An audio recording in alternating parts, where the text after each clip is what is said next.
caminhos muito importantes da gente percorrer quando a gente está falando da integridade do nosso corpo físico, quando a gente está falando de cura. E aí eu quero começar esse vídeo trazendo para você 2 pontos importantes. O primeiro ponto importante foi que eu estudei de forma tradicional durante toda a minha vida na área da saúde. Então, desde muito nova, eu não só sou apaixonada por biologia, fisiologia, etc., como eu entrei ali na minha faculdade, eu fiz a faculdade lá em 2010 que eu comecei, e ali, gente, eu passei por muita coisa. A faculdade, a UF, ela me trouxe uma bagagem de saúde da forma tradicional, olhada, né, pela medicina, muito grande. Eu mergulhei durante muito tempo dentro de artigos científicos e eu conheço toda a forma tradicional da gente de pensar como o nosso sistema de saúde está estruturado, como as nossas crenças de saúde estão estruturadas. E o Cadu falou uma coisa muito importante, que aí está conectada com o segundo ponto. Ninguém melhor do que você para falar sobre isso. E não é só porque eu sou profissional de saúde, mas porque eu vivi na pele tudo isso que eu estudava e tudo isso que eu via. Então eu vivi na pele essa crença, eu vivi na pele um medo muito forte de doença e eu vivi a criação e a cura de uma doença autoimune que foi a artrite psoriásica, ou psoriática, cada literatura traz de uma forma, que é uma artrite de quem teve psoríase, que é uma doença de pele. Uma doença de pele que não tem muito esclarecimento do porquê que ela nasce. As doenças autoimunes, elas são assim, né? A gente tem hereditariedade, mas ninguém tem essa explicação.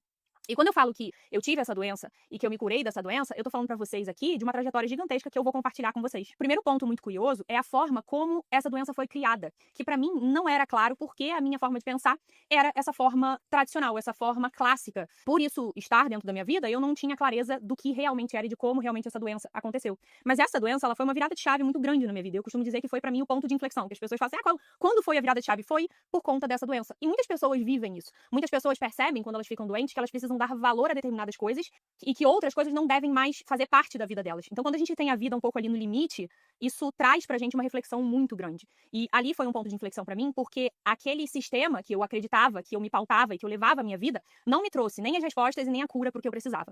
Então, ali eu fiquei completamente permissiva, completamente aberta a qualquer conhecimento, como muitas pessoas fazem, que pudesse me ajudar, porque eu não via uma saída. Então, eu fiquei 8 meses em cima da cama, basicamente, com muita dor quadril, muita dor na lombar, principalmente em quadril e lombar, mas eu sentia até a minha clavícula, quando eu deitava, o meu cotovelo, todas as minhas articulações doerem muito.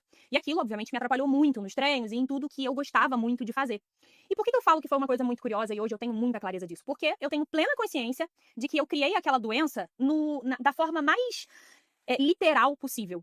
Então, eu estudava muito a doença autoimune porque eu tive, dentro do hospital, uma experiência que me marcou muito, de uma menina muito nova que tinha lúpus, ela sentia muita dor, ela estava em crise, e eu não sabia o que era aquilo. Eu saio de campo e eu converso com a minha professora e falo, professora, o que é lúpus? Eu estava ali no 4º período de enfermagem, eu nunca vi essa doença. Ela falou, não, é uma doença autoimune, não tem cura. E eu falei, gente, mas essa menina vai sofrer pro resto da vida? Sim, eles sofrem pro resto da vida, pessoas que são portadoras de doença autoimune. E aquilo me marcou muito, e eu levei aquilo comigo. E ao longo do tempo, o que eu quis fazer? Eu falei, bem, eu vou estudar muito a doença autoimune para eu conseguir ajudar pessoas com doença autoimune, porque é uma doença muito triste, né? Uma pessoa que tem ali uma doença que, nossa, que ela nunca vai ser curada, que não tem cura, só tem remissão, e aí eu comecei a me dedicar ao estudo daquele tipo de doença por afinidade. E, obviamente, porque aquilo foi uma coisa que me marcou muito. Então, ali eu comecei a me envolver emocionalmente e comecei a estudar com um nutricionista, que é muito famoso na internet, que tem um tipo de artrite. E ele fala sobre doença autoimune o tempo todo, sobre formas de prevenir, papapá, e como você tem que lidar. Então, ali eu comecei o meu envolvimento emocional e, em paralelo a isso, eu sempre fui uma pessoa que gostei muito de me exercitar, então eu tinha muito medo de me machucar e não poder fazer exercício. Então essas coisas, elas estavam unidas, eu não sabia, e aí eu passo por um estresse muito grande dentro da nossa migração de cidade, e aí falaram que ia transferir o Cadu, a gente não sabia quando, e aí fiquei naquela incerteza, sabe insegurança do que vai acontecer. Aquilo me causava uma ansiedade, eram diversos aspectos pessoais, que eu não vou abrir aqui porque não cabe, não dá nem tempo da gente falar disso tudo, mas tudo aquilo me causou uma pressão e eu virei realmente uma bomba, como sentando tudo aquilo e pronto. Eu viajei, comecei a sentir uma dor insuportável, viajei pra Dubai na época, em 2018, eu não conseguia andar no shopping, eu não conseguia ficar no voo, as 14 horas que a gente ficou, eu sentia muita dor, eu me levantava, eu sentava. Então aquilo ali foi realmente estranho pra mim. Quando eu cheguei, eu tive o diagnóstico dessa artrite. E aí o Cadu levantou o dedinho e falou, olha, eu acho que a gente pode recorrer a um determinado tipo de conhecimento, por isso que eu digo que foi o meu ponto de inflexão. E é por isso que ele diz que ninguém melhor que eu pra falar disso aqui com vocês. Então ali, a gente começou a estudar muito sobre esse assunto. E muitas coisas que não estavam claras pra mim, ficaram. Mas olha que ironia. Aquela que sabia tudo do corpo, na verdade, não sabia nada. Eu não sabia do básico, eu não sabia do mais importante, e é isso que eu quero trazer pra vocês. Primeiro, frisando que eu tive muito contato com pessoas que criaram de forma literal a doença. Então, de pessoas que eu tava no hospital e eu conversava com elas falavam assim, não, eu tô com câncer de mama porque toda a minha família teve câncer. Eu já sabia que eu ia ter câncer de mama.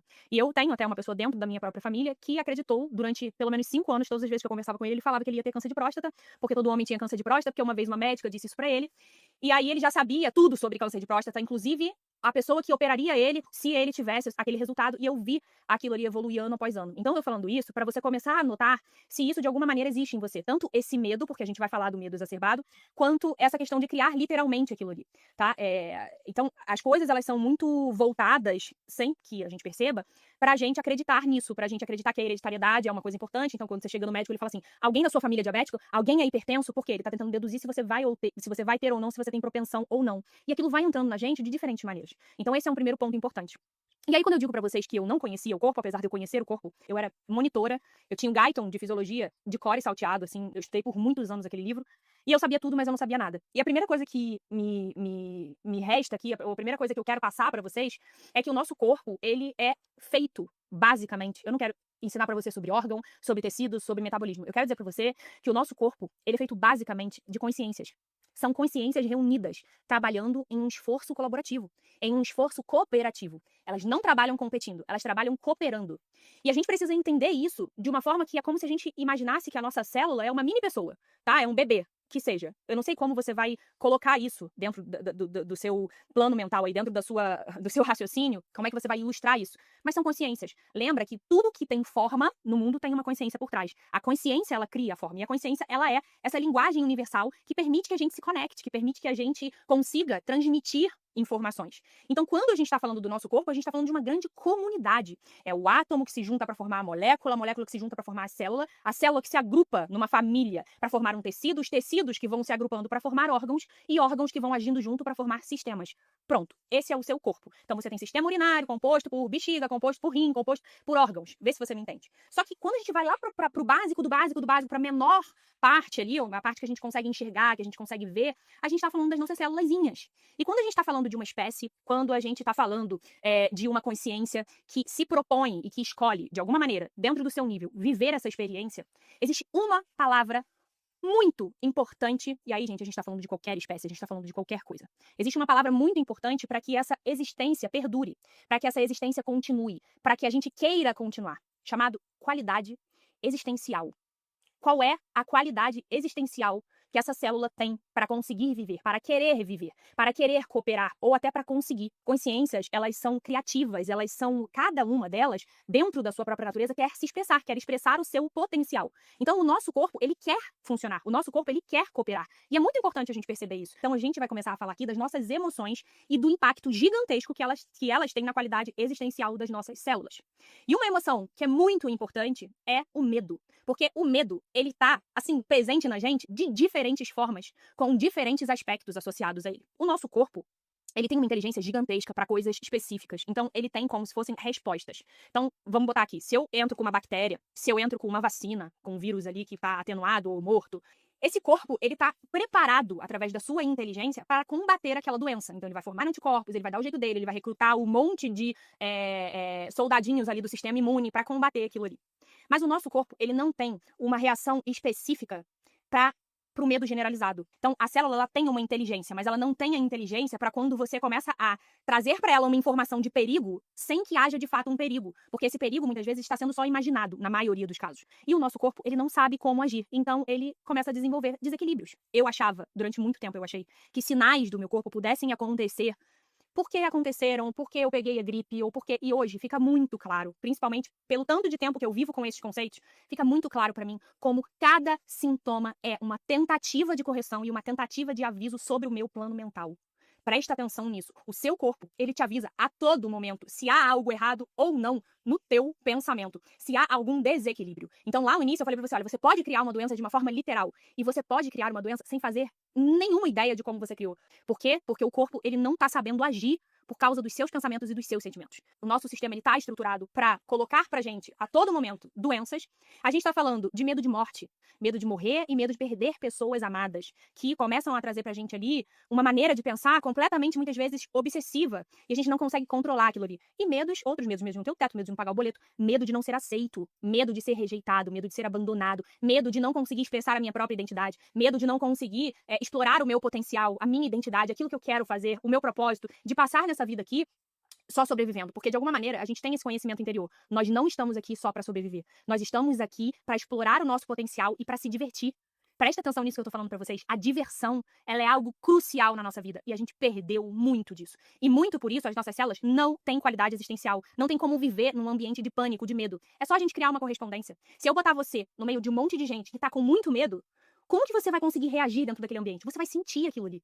Então, a sua célula hoje, quando você nutre todos esses medos e outras emoções também, é exatamente como se eu te colocasse numa sala durante meses, anos, dias, com um monte de gente amedrontada. Você fala, gente, eu não tô conseguindo entender, ou eu quero sair daqui urgente, isso aqui tá me contaminando. Então, isso precisa ser entendido. Se eu tô com muito medo, a minha célula e todos os meus órgãos e todas as minhas funções estão dentro de um ambiente de medo. E essas células, elas vão ter que responder a isso. A gente tá vivendo uma falta de qualidade existencial. Então, a gente sempre vai criar uma retaliação física dentro dos nossos ambientes, mas a gente também vai criar retaliações biológicas, uma resposta do nosso corpo. E aí, a gente está falando dessa questão do medo, da aceitação, etc. E isso puxa muito para um sentimento que está permeado na nossa vida, muitas vezes pela nossa incapacidade de dizer não. Todas as coisas que a gente está falando, se a gente voltar nos conceitos, se a gente olhar direito, a gente vai perceber que é falta de controle do poder de pensar. É uma desordem, é um desvio. Então, a culpa, ela é um desvio da responsabilidade, ou seja, ela é um desvio do meu poder de pensar. Como eu deveria estar pensando de uma forma e eu estou pensando de outra, eu vou ter um sentimento diferente do bem-estar.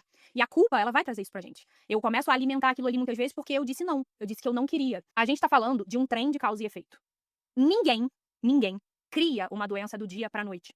Esse corpo, ele já tentou se corrigir muitas vezes e ele já te avisou muitas vezes. Então aqui eu quero bater num ponto que é muito importante pra gente.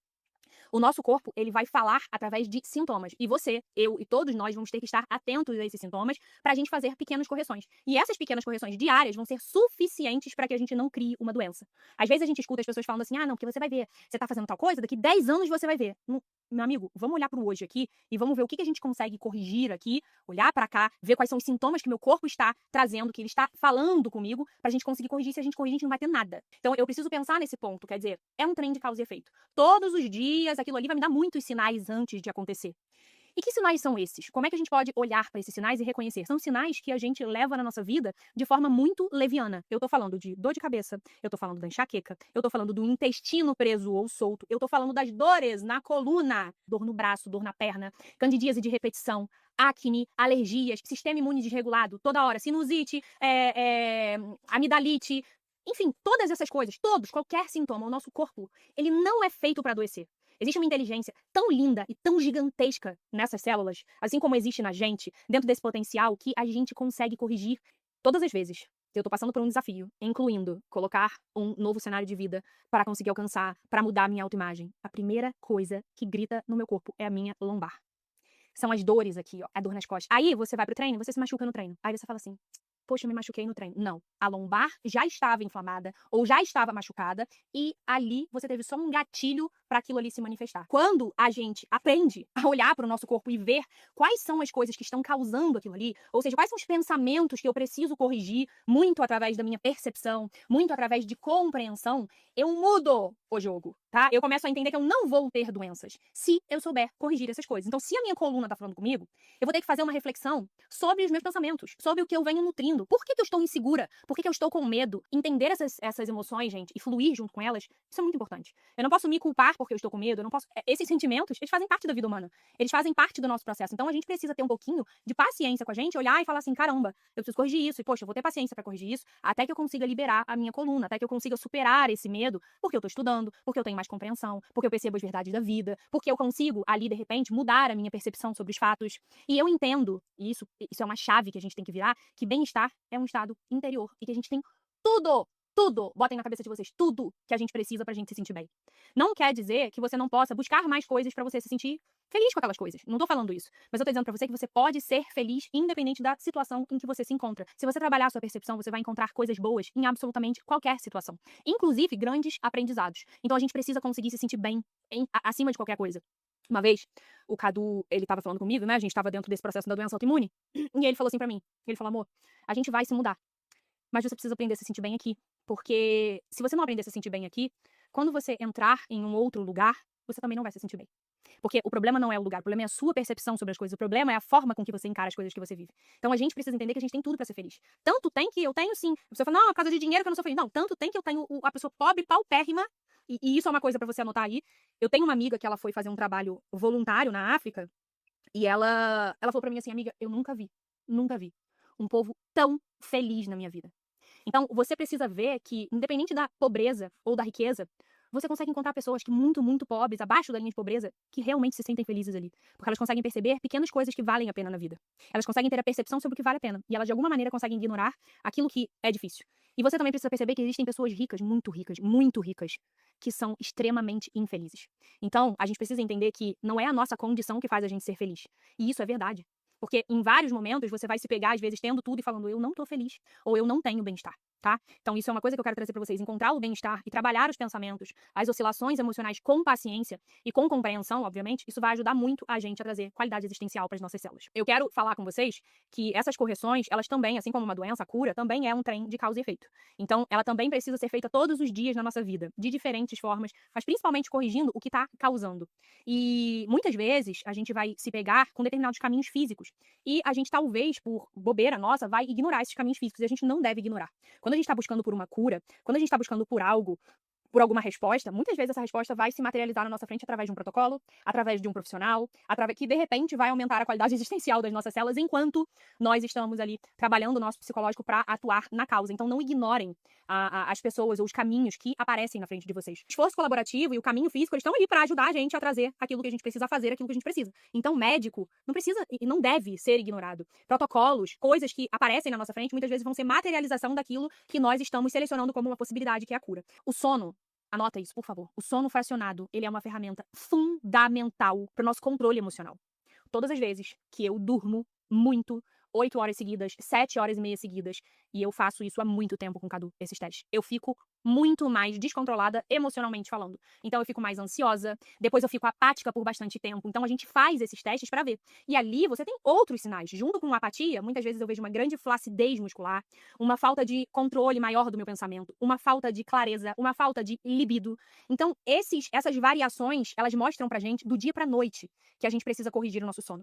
E a gente precisa entender também que existe uma comunicação nossa com uma porção da nossa consciência que não está fisicamente orientada. É uma porção da nossa consciência que está ali para interagir com a porção que está fisicamente orientada. Então, no sono, a gente se encontra levando informação daqui para lá e ela trazendo informação de lá para cá. Mas,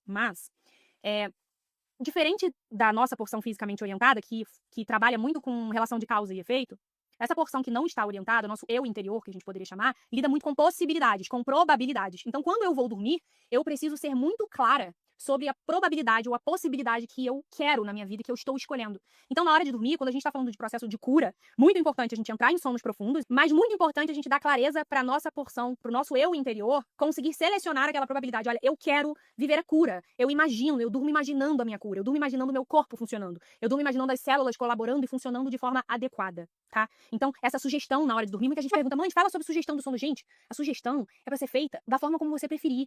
Você pode fazer ela rezando, você pode fazer ela meditando, você pode fazer ela falando em voz alta, você pode fazer ela dormindo, você pode fazer ela imaginando a cura. Eu escolho a minha cura, eu escolho que o meu corpo funcione adequadamente. O nosso corpo, ele é muito inteligente. Se tem uma resposta que eu preciso encontrar, eu vou pedir por essa resposta. Eu vou fazer a pergunta correta na hora de dormir. Então sugestionem, conversem com vocês, com a personalidade de vocês, com o que vocês quiserem imaginar, mas façam isso, deem clareza pro eu interior, porque ele seleciona, ele trabalha selecionando essas possibilidades.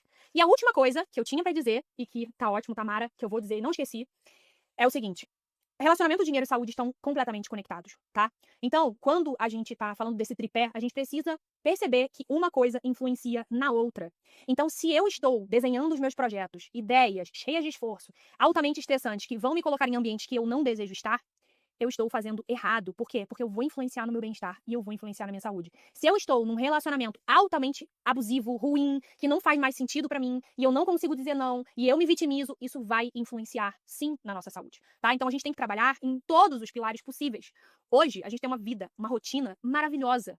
Elas são maravilhosas, então isso ajuda muito a gente também a ter bem-estar. Claro, o ambiente ajuda, o meu trabalho ajuda, então prestem atenção a isso na hora de desenharem os projetos que vocês vão tocar daqui pra frente. Eu espero que vocês fiquem aqui com as informações importantes, anotem, vejam e revejam esses vídeos. Eu fico rouca de tanto falar, mas são muitas informações importantes. Então é isso e vambora!